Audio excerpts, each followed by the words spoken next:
Welcome to Newsbreak. I'm your host, Nick Steffens. Coming up later in the show, we'll take a look at track, but first, today's top stories.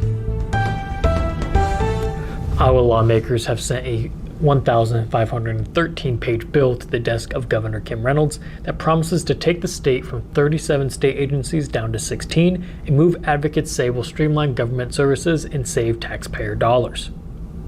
Reynolds herself has championed the bill, pushing for it throughout the current legislative session. State Senator Don Driscoll and Representative Heather Hoare, Republicans who represent Washington County, voiced their shared support for the move at a forum in Washington earlier this month. A fiscal note from the Iowa Legislative Services Agency found that the Senate's version of the bill would cut 205 full-time state government jobs and reduce annual general fund expenditures by $6.626 million. It would also reduce federal funds used by the state government to the tune of $4.4 million. In Southeast Iowa, some local government officials were more skeptical of the legislation. Washington County Supervisor Jack Seward Jr. said the bill would reduce local control, citing sections that change the makeup of mental health and disability service regions and eliminate several state advisory boards. Supervisor Marcus Fedler said he doubted the consolidation effort would lower the state's budget. While the bill would reduce the state's spending needs by over $10 million, the governor's recommended fiscal year 2024 budget allocations total $8.489 billion, according to a state budget report. That's still up from the $8.215 billion estimated for fiscal year 2023. Several Democrats have called the bill a power grab, citing language that removes Senate confirmation requirements for aging and mental health commissions, as well as the Early Childhood Board. The bill also reforms several positions to serve at the pleasure of the governor or exist without term limits. One section of the bill allows the Attorney General's office to unilaterally prosecute cases without a prior request from a jurisdiction's county attorney. While proponents of the ability existed already, others said it was not the norm and that writing it into law would change widely accepted practice. Mount Pleasant Community Schools will welcome local supporters at events over the weekend. Mount Pleasant Middle and High School music departments will offer entertainment and desserts at their dessert theater Saturday and Sunday, March 25th and 26th. The event will consist of performances from the middle school show choir and jazz band, but only during the 2 p.m. show on Sunday. The rest of the talent for the event will include solo and small ensemble acts in addition to performances from In Motion show choir in both jazz bands. Brown Shoe Fit will sell reserved table seat tickets for $10 ahead of the show. Any remaining tickets will be available for purchase at the door. Proceeds for the dessert theater will go to the Music Boosters. Local senior living communities will host events in Mount Pleasant over the weekend. Saturday, March 25th, Addington Place of Mount Pleasant invites children 12 and under to enjoy their annual community Easter egg hunt. The event will run from 10:30 a.m. to 11:30 a.m. with children's activities, refreshments, and appearance from the Easter Bunny. Last week, residents and staff worked hard to prepare the over 1,200 eggs, special prizes, and baskets. The hunt will begin promptly at 11 a.m.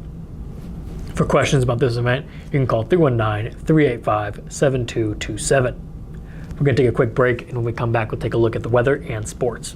Since 1905, Kelowna Cooperative Technology Company has helped our community stay connected with the latest advancements in clear, dependable telecommunications services. KCTC provides rural Iowans with access to high-speed fiber internet, as well as phone, television, computer repair, and cybersecurity solutions. We're also proud supporters of local organizations and area schools within the community. KCTC, keeping Kelowna connected. At the Capper Auto Group, we put our customers' needs first and understand that everyone is as different as the vehicle they select. We offer new Ford, Chevrolet, Buick, GMC, Jeep, Chrysler, Dodge, and Ram vehicles in a friendly environment that puts you in the driver's seat. When it comes to service, we maintain factory-trained technicians and competitive pricing. The Capper Auto Group still believes that service after the sale provides the best customer experience. Come see the Capper experience for yourself. Hospice isn't a place, it's a type of care that focuses on living. Servicing a 7-county area, the Hospice of Washington County staff of nurses, social work, hospice aides, spiritual and grief support, volunteers, music and massage therapists are able to provide free end-of-life care where the patient lives. We write wills, give consent for organ donation, but rarely is there a plan for what we would want the final phase of our lives. At Hospice of Washington County, we encourage our patients to be in charge of their healthcare decisions while maintaining quality of life. Tammy takes the time and has the personal interest in each one of us. I don't worry about what's going to happen because I know my policy is taken care of. She pulls what I need and puts it together, which is the program I get from her. Every year she calls around September or so and says, there's changes again, and I'm going to do the best thing for you. It's been perfect. She does a great job. Welcome back to Newsbreak. I'm your host, Nick Steffens. We have a 5-day forecast coming up, but first, obituaries. Betty J. Keller of Fairfield passed away on March 17th at the age of 92. Banner Funeral Home is in charge of the arrangements. Donald Krantz of Ainsworth passed away on March 16th at the age of 62. A funeral mass will be held at 10:30 a.m. March 20th at St. Mary's Catholic Church. Snyder and Hollenbaugh Funeral Services is in charge of the arrangements. Dorothy Louise Rathman of Fairfield passed away on January 6th at the age of 91.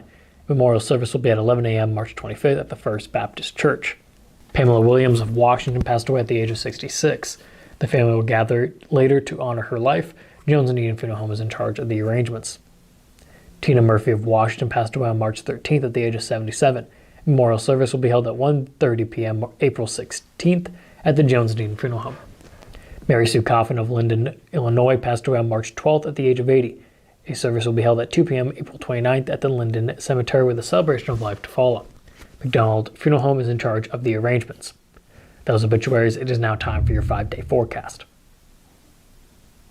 You better enjoy the nice weather while it's here because it won't be around for long. Today is partly cloudy with a high of 51. Tomorrow it will be 55 with mostly cloudy skies. There is a 64% chance of showers on Wednesday with a high of 55. There's a 60% chance those showers turn into scattered thunderstorms on Thursday, with temperatures rising to 66 degrees. Finally, on Friday, there's a 31% chance of rain in the morning with a high of 51. We're going to take another quick break, and when we come back, we'll take a look at sports. Federation Bank is a locally owned bank providing award-winning customer service. We believe that we are more than just a federation of banks, but a federation of communities, serving Brighton, Richland, Wellman, and Washington, Iowa. Federation Bank's highly skilled staff is here to make sure you are able to accomplish your personal and professional goals, whatever they may be. Federation Bank, your family bank.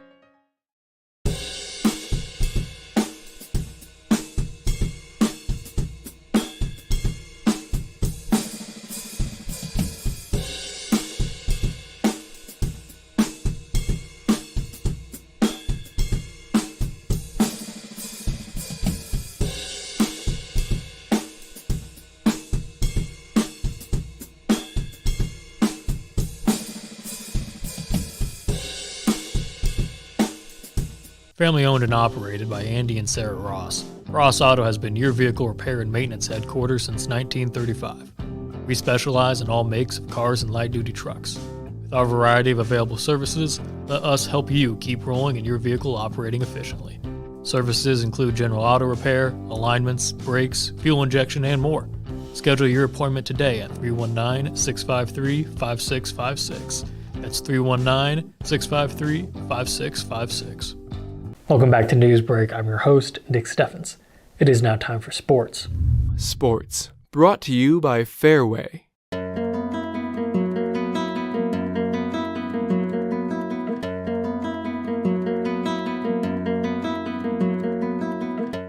It's almost time for the area high school track and field teams to get outside as the outdoor season will begin later this week. First, however, a few area athletes had to make their way to the indoor track in Pella for the Central College Invite this past weekend. On Friday, the Mount Pleasant brought home 3 top 5 finishes. Will Davidson won 2 events for the Panthers, speeding past a talented group in the 60-meter hurdles, where he won in 8.31 seconds, and the 200-meter hurdles, in which he crossed the line in 22.65 seconds. Davidson could have been a 3-time winner if it weren't for teammate Avon Trung. Trung bested Davidson in the long jump, winning the competition with a leap of 21 feet 6 inches. Davidson jumped 21 and a half. The Mount Pleasant boys had one more individual top 5 as Isaac Gerald threw the shot put 49 feet and 1 inch for 4th. The top relay of the meet for Mount Pleasant was the 4x8 squad of Gabe Feldman, Ben Carthy, Isaac Grinders, and Jacob Rickman. They crossed the tape in 9 minutes and 15 seconds. The girls took the central track on Saturday as the Mount Pleasant girls had a handful of top 10 finishes, including 5 individually, 4 of which came in the field. Josie Gilmore took third in the high jump, leaping 4:10. In the long jump, Kinley White finished seventh with a leap of 15:03.5. LZ Lang was right behind her in eighth with a jump of 15. Two Panthers were top 10 in the shot put. Ella Ensminger finished seventh with a throw of 33:03. Savannah Slobodnik took 10th at 31:11.5. The best non-field individual finish for the Panthers belonged to Gilmore, who finished 10th in the 60-meter hurdles with a time of 10.47 seconds, and Andy Scott took 11th in the 60-meter dash in 8.59 seconds. Mount Pleasant had a great night in the relays, led by a second-place finish in the 4x100.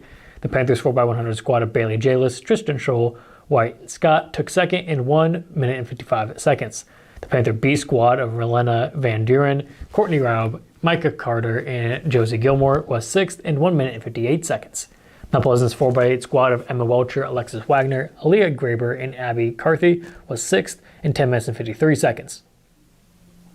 The Panthers 4x4 team of Natalie Freeman, Lucy West, Olivia McCormick, and Allie Westerkamp took home eighth in 4 minutes and 46 seconds. That's the news for Southeast Iowa. I've been your host, Nick Steffens. This has been your news break.